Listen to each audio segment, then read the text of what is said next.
இந்த ராமநாதபுரம் மாவட்டத்தில் சுத்தி இருக்கு பாருங்க. இன்னைக்கு தண்ணி எத்தனை, அதாவது சென்ட்ரல் கவர்மெண்ட்ல இருந்து ஒரு திட்டம் கொண்டு வராங்க. என்ன திட்டம் தெரியுமா? உப்பு நீரை நல்ல தண்ணியாக திருத்துவதற்காக ஒரு திட்டம் கொண்டு வராங்க. மாநில அரசு ஒப்படைக்கிறாங்க.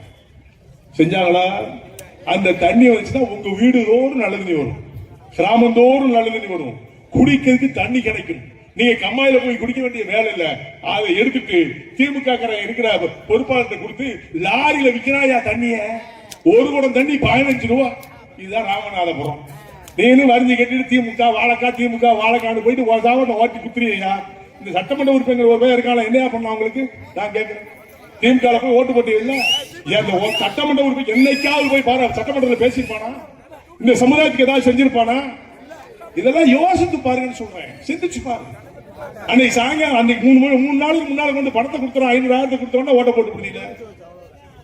அது விலை மதிக்கப்பட்ட ஓட்டு, சாதாரண ஓட்டு கிடையாது. ஓட்ட போட்டுட்டு அவன் ஒய்யாறு பஞ்சரம்பத்துல படுத்து கிடக்கான். உங்களை போல ஏதாவது ஒரு அப்ளிகேஷன் அன்னைக்கு போறேன்னு வச்சுக்கோ, பையனுக்கு அட்மிஷன் வரான், காலேஜ்ல சேர்க்கிறோம், பொண்ணுக்கு அட்மிஷன் ஆகணும், போய் இந்த எம்எல்ஏ போய் கேட்டா செய்வானா? செய்திருக்கான இதுவரை செஞ்சிருக்கானுங்களா? எவனும் செய்ய மாட்டான். ஏன்னா நீ விவசாயி. ஒட்டுமொத்த சமுதாயத்தில் இருக்கின்ற அனைவரும் விவசாயிகள், உழைக்க பிறந்தவர்கள். இதையெல்லாம் அடித்து நொறுக்க வேண்டும் என்று சொன்னால் சமத்துவம் வளர வேண்டும். சமத்துவம் என்று சொன்னால் ஜாதி மத பேதமின்றி நாம் எல்லாம் ஒன்று ஒருதாய் மக்கள் என்று சொல்லக்கூடிய நிலையை உருவாக்க வேண்டும். அதை தான் தமிழக மக்கள் முன்னேற்ற கழகம் விரும்புகிறது. சமத்துவத்தை உருவாக்க வேண்டும். நான் விரல் அறுத்துக்கிட்டோம்னா ரத்தம் சிவப்பாத்தான் வரும். குழந்தை சாதி சொல்ற விரல் அறுத்தா கருப்பா வருமா இல்ல புழுவா வருமா? எல்லாம் சிவப்பு ரத்தம் தானே. நீ வெட்டினா அருவா, நான் வெட்டினா வெட்டாதா? வெட்டத்தானே செய்யும். அப்புறம் என்ன தாண்ட உயர்ந்தவன் காட்டுற? எல்லோரும் மனிதர்களாக உயர்ந்தவர்களே. அனைத்து மனிதர்களும் உயர்ந்தவர்கள் தான். யாரும் குறைந்தவர்கள் தாழ்ந்தவர்கள் அல்ல. ஆனால் உழைப்பால் உயர்கின்றவர் என் சமுதாயம், என் மக்கள், என் குலம். இதை பார்த்து இழிவுபடுத்த கூடாது என்பதற்காகத்தான் நாங்கெல்லாம் எஸ்சி கிடையாதியா பட்டியல இருந்து வெளியில போன்னு சொல்றோம்.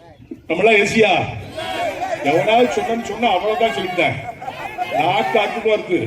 நான் எஸ்சி கிடையாது. நான் பல திருப்பு மீட்டிங்ல சொல்லிருக்கேன். நம்ம எல்லாம் எஸ்சி கிடையாது. எவனா சொன்னா ஒத்துக்கிறாத. நாம் தேவேந்திர குலம்,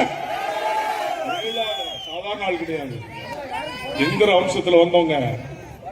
எல்லா கோயிலையும் பரிவட்டம் இருக்குது. திருச்செந்தூர்ல பரிவட்டம் இருக்குது. அதை மறைச்சிட்டானோ, மேற்பாசல மூடிட்டாங்க.